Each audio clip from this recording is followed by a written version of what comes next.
Welcome to the Non-Negotiable Living podcast, where we're building lives by design by creating non-negotiable habits around fitness, family, faith, and financial freedom. Hey friends, welcome back to Non-Negotiable Living. Today we're diving into a topic that's crucial for anyone looking to build strength, enhance recovery, and achieve their fitness goals, and it's the importance of consuming protein and carbs after your workout. So whether you're lifting weights, doing high-intensity interval training, or engaging in endurance exercises, what you eat after your workout plays a significant role in how your body recovers and how it grows stronger. So today we're going to explore the science behind post-workout nutrition and how you can optimize it to your benefit. The first thing I want to talk about is just making sure that everybody understands muscle growth and repair. So when you engage in resistance training or any strenuous activity, you're actually creating microscopic tears in your muscle fibers. It's a process known as muscle microtrauma. This might sound alarming, but it's actually a good thing. Your body responds to these micro tears by repairing and rebuilding the muscle fibers. And it's actually making them stronger and more resilient. This process is called muscle hypertrophy. And when we're talking about muscle growth, we're talking about hypertrophy.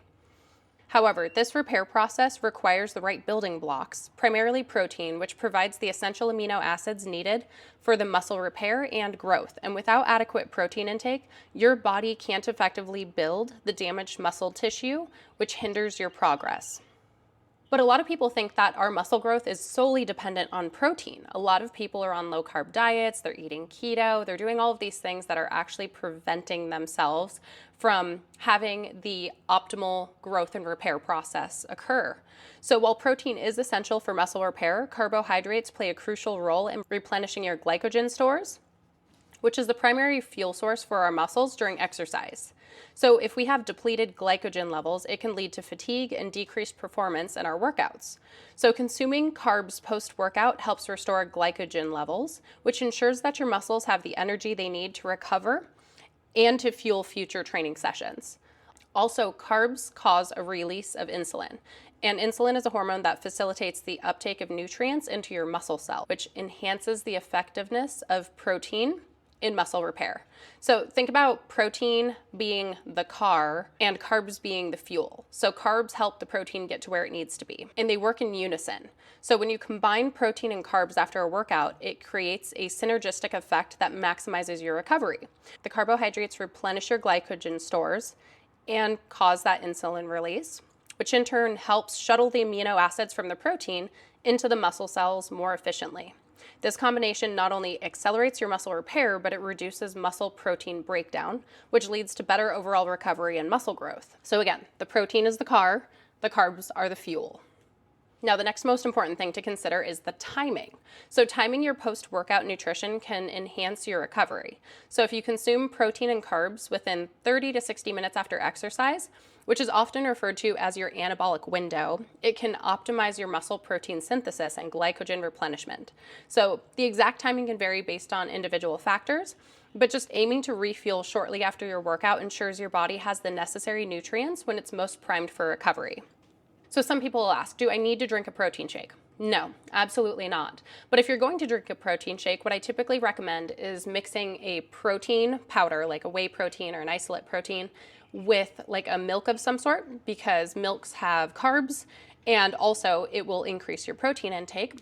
And then I tend to put fruits in my protein shakes, which helps increase my fiber intake. And also when you add bananas into your protein shakes, you're getting yourself potassium, which is going to help with muscle recovery as well. It'll help prevent muscle cramps. So if I do a protein shake, I typically do a protein powder, and then I either do a cup of normal milk or a like Fit Pro milk, like Carb Master, or a cup of soy milk if you want to avoid dairy, and then throw a frozen banana in it. I also think that that gives it a better consistency than using ice.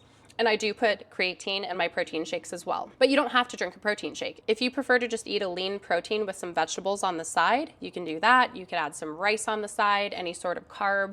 So it's really up to you how you break it down and build your meals. I want you to enjoy what you eat, not eat something that somebody else eats just because they like it. So next we're going to talk about progressive overload and how our muscles adapt to exercise.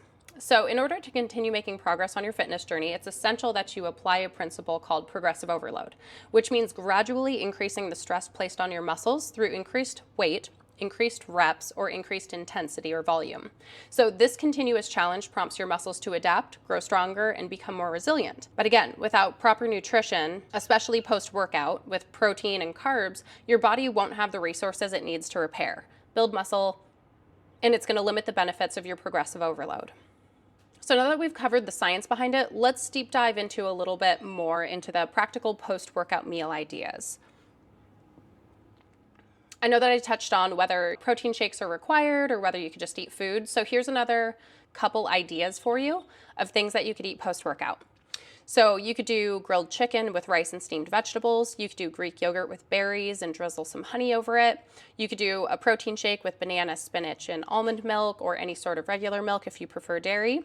You can do something like an egg omelet and whole grain toast if you prefer to work out in the morning.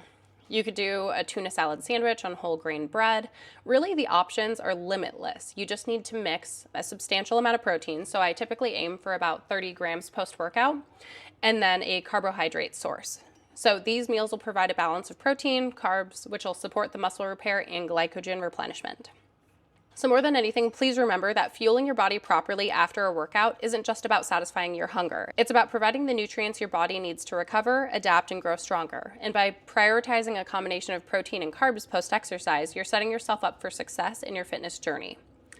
Thank you for joining me today on Non-Negotiable Living. If you found this episode helpful, please share it with a friend. Until next time, stay strong, keep fueling your body wisely, and keep making your health habits non-negotiable. You guys got this.